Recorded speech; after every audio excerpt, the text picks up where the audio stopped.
మిథున రాశి ఫలాలు సండే సెప్టెంబర్ 7, 2025. మీ శక్తిని అనవసర సాధ్యం కాని విషయాల గురించి ఆలోచించడంలో వ్యర్థం చేయకండి. దానికి బదులు ఏదైనా ఉపయోగపడే దిశలో సమయాన్ని వినియోగించండి.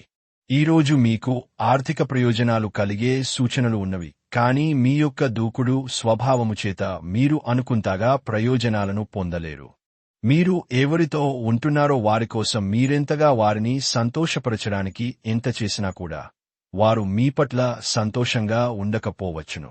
సామాజిక అవరోధాలు దాటలేకపోవడం మీరు మీ యొక్క ఖాళీ సమయంలో ఏదైనా కొత్తగా చేయడానికి ప్రయత్నిస్తారు. అయినప్పటికీ మీరు దీనిమీద ధ్యాస పెట్టడం వలన ఇతర పనులు ఆగిపోతాయి. ఈ రోజు మీ జీవిత భాగస్వామితో గొడవకు మీ బంధువులు కారణం కావచ్చు. స్నేహితులతో ఉన్నప్పుడు మీరు హద్దుదాటి జోకులు వేయవద్దు. ఇది మీ యొక్క స్నేహాన్ని దెబ్బతీస్తుంది. చికిత్స లక్ష్మీనారాయణ ఆలయం సందర్శించండి మరియు ప్రసాదం అందించండి మీ ప్రేమ జీవితం బలంగా ఉంచడానికి.